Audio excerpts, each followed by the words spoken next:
Saudara, dalam 2 pekan terakhir, Polda Sumatera Barat dan juga sejumlah Polda yang lain menangkap 226, ini khusus untuk Polda Sumatera Barat, 226 tersangka terkait kasus perjudian online yang meresahkan masyarakat. Bagaimana pengungkapan kasus judi online di Sumatera Barat?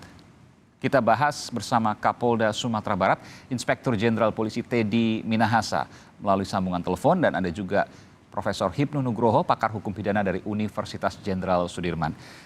Selamat petang menjelang malam, Pak Kapolda dan Prof. Hipnu. Selamat malam, Mas J. Iya. Assalamualaikum. Waalaikumsalam warahmatullahi wabarakatuh. Waalaikumsalam. Jenderal Pak Irjen Teddy Minahasa, ini 226 luar biasa selama 2 pekan. Bisa dijelaskan soal ini? Saya klarifikasi dulu, setelah sampai dengan hari ini, angkanya sudah berkembang menjadi 169 kasus. 169 kasus, oke.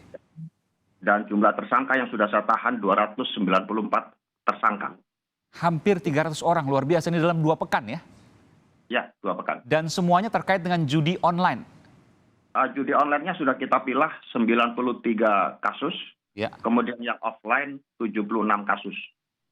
Tentu menjadi pertanyaan masyarakat, Pak Kapolda. Kenapa kemudian tiba-tiba muncul luar biasa besar? Apakah baru ada atau baru kelihatan atau seperti apa? Kalau saya menengok ke belakang, ya, ANEF tahun 2021, jumlah kasus judi itu 167 kasus. Artinya sudah ada sejak tahun-tahun sebelumnya. Tetapi, mengapa dalam 2 pekan ini seperti high speed, ya, seperti kecepatan tinggi saya gas begitu? Karena dalam meletusnya kasus Duren 3 ini, ada beberapa medsos itu dalam bentuk YouTube, TikTok, Twitter, dan sebagainya, menyebutkan bahwa institusi Polri membackup atau mengelola judi online. Itu saya tidak terima. Oke. Faktanya tidak ada perintah dari pimpinan Polri atau Kapolri atau unsur pimpinan lainnya untuk melaksanakan itu di daerah.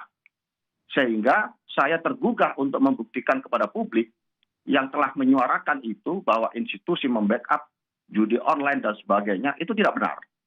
Dan faktanya kami berantas.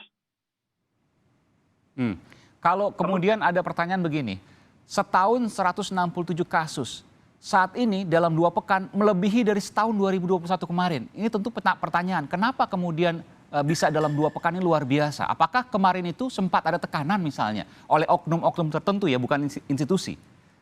Untuk di Sumatera Barat saya rasa tidak ada dan saya tidak menemukan itu. Kalau toh terjadi pengungkapan besar-besaran dalam tempo singkat itu, karena saya kerahkan segala sumber daya yang saya miliki. Tidak hanya saya kedepankan fungsi reserse saja, tetapi Sabara, narkoba, kemudian Polairut pun, lalu lintas, semua sumber daya yang saya miliki di jajaran Polda Sumatera Barat, saya kerahkan untuk mengungkap semua bentuk atau praktik perjudian. Ini lokus deliktinya, tempatnya ini semuanya di Sumatera Barat terkait dengan bandarnya atau bandar dan pelaku? Seperti apa Pak Kapolda? Ya, tentunya ada bandar dan ada pelaku. Oke. Itu bisa dikatakan perjudian. Nah, tetapi sampai dengan saat ini, saya belum menemukan konektivitas atau titik hubung antara pelaku yang saya tangkap dengan pelaku-pelaku lain yang ditangkap oleh Polda lain seperti Kepri, Riau, atau Jambi, atau Sumatera Utara, bahkan Jawa Timur atau Jakarta. Saya belum menemukan titik konektivitas itu. Oke, jadi ini kalau bayangan saya, tentu saya awam ya dalam hal ini. Tapi terkait dengan penangkapan yang begitu banyak dalam waktu 2 pekan, artinya memang pelaku termasuk juga bandar judi online banyak banget di Indonesia. Ya, itu fenomenanya kira-kira begitu karena hampir 3 tahun kita diderah pandemi COVID-19. Masyarakat banyak menganggur, aktivitasnya itu banyak menggunakan handphone, ponsel, menggunakan praktik-praktik perjudian dan sebagainya itu. Oke, saya ke Prof. Hipnu. Prof. Hipnu, ini tentu apresiasi ya untuk Polda Sumatera Barat dan juga ada sejumlah Polda yang lain. Meskipun Polda Sumatera Barat menurut saya ini paling banyak, ini hampir 300 tersangka yang kemudian telah ditetapkan dalam waktu 2 pekan. Ya, ini tentu apresiasi. Meskipun juga ini menjadi sebuah seolah sinyal yang menyebutkan jangan-jangan apa yang disebutkan oleh masyarakat kemarin itu Ini saya sekali lagi bukan menyatakan institusi ya, tapi ada oknum yang kemudian melindungi judi online tertentu, itu benar adanya. Itu kemudian yang dianggap oleh masyarakat. Bagaimana Anda menanggapi ini, Prof. Ibnu? Ya, perjudian itu memang suatu penyakit masyarakat seperti halnya prostitusi.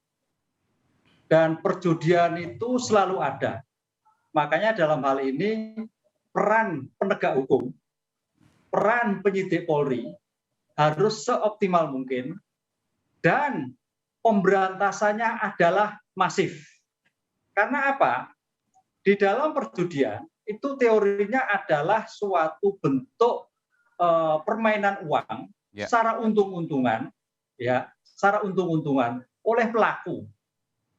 Dan itu tanpa izin, kan itu kan? Makanya undang-undangnya, Mas, dulu kalau undang-undang itu undang-undang perjudian, penertiban ujian. Jadi kalau Prof. Ibnu, Anda belum menjawab pertanyaan saya. Bagaimana kemudian dengan pendapat masyarakat yang menyatakan bahwa ada judi tertentu yang dilindungi oleh oknum jenderal di kepolisian?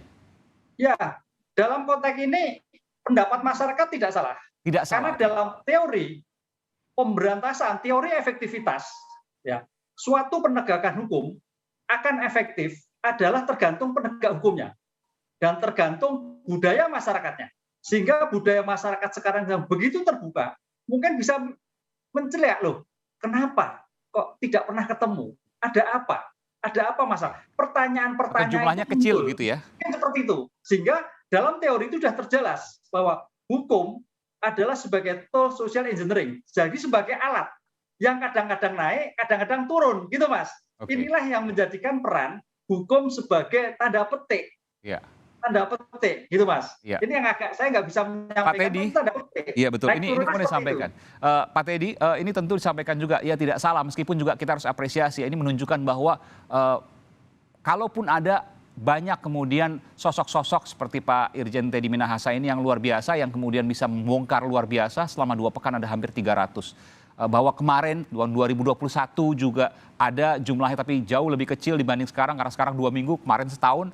2 minggu dibanding setahun saja lebih besar yang 2 minggu ini luar biasa. Dan ini menunjukkan bahwa ada komitmen yang tinggi. Jadi nggak ada sama sekali kemudian, kalau di Sumatera Barat Anda katakan tadi, tidak ada sama sekali tekanan. Tidak ada sama sekali pesanan dari oknum manapun yang ada di Sumatera Barat. Ini yang kemudian Anda sampaikan, Pak Kapolda. Ya, saya hanya patuh pada pimpinan. Faktanya selama ini pimpinan tidak ada perintah yang neko-neko. Pimpinan maksudnya Kapolri ya, Pak Kapolda ya? Tentunya Kapolri atau unsur pimpinan lainnya. Oke. Tidak hanya Kapolri, tapi unsur pimpinan lainnya saya nyatakan tidak ada satupun yang menekan saya atau membelokkan arah pemolisian yang saya pimpin di Polda.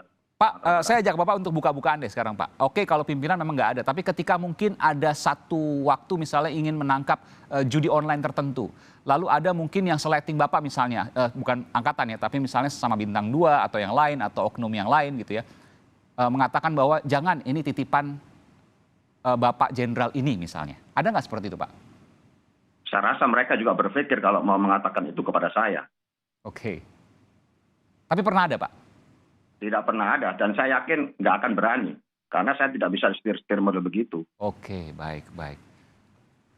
Selama ini tidak pernah ada dan Bapak menyatakan bahwa kalaupun ada, pasti akan saya lawan, Pak Irjen Teddy Minahasa. Saya tolak, karena ya, minta tolong dengan memerintahkan kan beda. Iya. Prof. Ibnu, ini tentu apresiasi sekali lagi. Tapi menurut saya tentu ini harus dipertahankan. Jangan sampai kemudian ada suara-suara ke depan yang kemudian terulang kembali. Ini tentu apresiasi ya, prestasi yang kita harus apresiasi. Apa yang bisa Prof. Ibnu sampaikan dari sini? Karena memang ini menjadi sebuah hal yang mungkin secara hukum akan sulit dibuktikan. Tapi saya 20 tahun ya, lebih dari 20 tahun kemudian melakukan peliputan di bidang kepolisian ya. Dan kemudian juga kita tahu juga ada beberapa juga ketika misalnya dulu oknum bahwa ketika misalnya ada penangkapan maka terkait dengan persaingan itu ada kemudian suara-suara seperti itu. Entah benar atau tidak. Ya kan? Tapi sekarang ditunjukkan bahwa semua ini sama di mata hukum. Komentar Anda? Ya, terima kasih. Memang ini dalam hal pemberantasan judi, apalagi judi online, togel, ya, perlu adanya suatu tindakan yang permisif, suatu tindakan yang terus-menerus. Saya katakan tadi, karena ada suatu bahwa apalagi judi online yang selama ini kadang tidak ketemu adalah bandar. Subjek hukum pelaku judi online itu adalah pemain dan bandar. Nah, kalau pemain tadi saya memberi apresiasi sekali pemain tadi ada berapa? 200 Mas ya. Sekarang bandarnya bagaimana? Gitu loh Mas. Ini jangan sampai pemainnya itu dikandangin semua, bandarnya nggak ketemu. Nah, ini yang menjadikan suatu penegakan hukum yang tidak komprehensif. Karena namanya perjudian, ada dua subjek hukum antara pemain dan bandar. Nah, dengan demikian, dalam penanganan suatu perjudian, asas equality before the law harus jelas. Oke, apa artinya Pak kalau seandainya lebih banyak pemainnya daripada bandar ya? Mungkin bandarnya hanya sebagian kecil. Apa yang dikhawatirkan? Iya, sampai 200 kan, waduh, itu kalau tentara satu kompi itu. Iya. Apa yang dikhawatirkan ketika pemainnya yang pemain judi maksudnya, para tersangkanya kebanyakan dari pemain judi, tapi bandarnya sedikit yang ditangkap. Apa yang dikhawatirkan? Ya, kami khawatirkan ini terus terjadi. Dan tidak salah kalau ada pertanyaan-pertanyaan masyarakat seperti ini, kan gitu loh. Tapi kan saya harus fair juga Pak, kan memang lebih banyak pemain dibanding bandarnya. Lah iya, ini yang harus menjadi pertanyaan yang harus dijawab oleh Bapak Penyidik Polri, bagaimana penangkapan, pemberantasan judi itu adalah menentukan bandarnya, bukan pemainnya. Kalau pemain itu kadang-kadang, apalagi tadi Pak Kapolda menyatakan era sekarang adalah era kondusif, untung-untungan itu menjadikan kadang-kadang masyarakat itu diharapkan, wah besok dapat ini, besok dapat ini yang jadi penyakit masyarakat kan seperti itu. Ini dalam ilmu patologi sosial adalah sebagai ilmu penyakit masyarakat, kan itu loh. Ini yang harus betul-betul disadarkan bahwa perjudian apapun tidak ada kaya kan judi, itu Mas. Sehingga salah satunya adalah kita mempertaruhkan bagaimana penegakan hukum secara kontinu. Yang kaya bandarnya yang pilih, yang tidak hanya pemakai tapi bandar. Iya, betul. Pak Kapolda, Pak Irjen Teddy Minahasa, bagaimana menjawab pertanyaan Prof. Hipnu bahwa yang ditangkap ini betul-betul memang serius ketika ini adalah pemainnya juga pasti tentu ya, tapi bandarnya juga menjadi perhatian utama? Ya, memang komitmen kita, terutama saya, yang saya incer itu bandarnya. Tetapi mau menyentuh bandar tidak mungkin tidak melalui pelakunya dulu. Ada bandar nggak ada pelaku juga nggak akan jadi itu judi. Nah, justru yang menjadi concern saya di Sumatera Barat, tentunya ke para Kapolda yang lain atau Pak Kapolri juga memiliki concern yang sama. Bandar besarnya yang kita inginkan. Siapa yang pemilik modal yang menyiapkan infrastruktur, yang menyebarkan agen-agen bandar-bandar dan sebagainya sampai ke pelosok-pelosok itu siapa? Tentunya itu yang menjadi sasaran besar kita.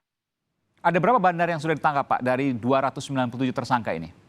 Nah, itu masih dalam rahasia penyidik karena masih proses pengembangan. Tapi bandar besar Bapak yakinkan itu atau memang ada hal-hal lain yang mungkin Bapak ingin sampaikan? Belum. Jadi bandar besarnya belum sampai kita ke sana. Oke. Bandar juga berjenjang. Artinya 297 ini akan bertambah terus nih Pak ya dalam beberapa hari ke depan? Insya Allah. Luar biasa. Jadi 2 minggu 297 tersangka pemain dan bandar judi, jumlahnya tentu nanti akan disampaikan karena masih dalam proses pengembangan. Ya, karena begini, Pak. Ya, silakan Pak. Sumatera Barat ini memiliki kekhasan atau karakteristik yang agak berbeda dibandingkan dengan provinsi-provinsi lain. Kita punya falsafah, yakni adat bersandi sara, sara bersandi kitabullah. Betul. Jadi adat bersandikan atau berdasarkan kepada syariat agama, kemudian syariat agama itu berdasarkan kitab Allah. Artinya masyarakat sini kalau dari jumlah penduduk itu 97,60% mayoritas muslim. Begitu saya nyatakan perang terhadap judi, maka reaksi masyarakat Sumatera Barat itu pasti mendukung. Karena judi di mata mereka adalah haram. Itu faktor yang menjadi peluang saya untuk bisa dalam waktu secepat itu melakukan pengungkapan yang begitu besar. Artinya kalau Bapak mengatakan demikian, kalau di Sumatera Barat aja bisa segitu, logikanya di daerah lain mungkin lebih besar. Begitu ya Pak? Belum tentu, karena tiap daerah memiliki tingkat kesulitan yang berbeda-beda. Oke, baik.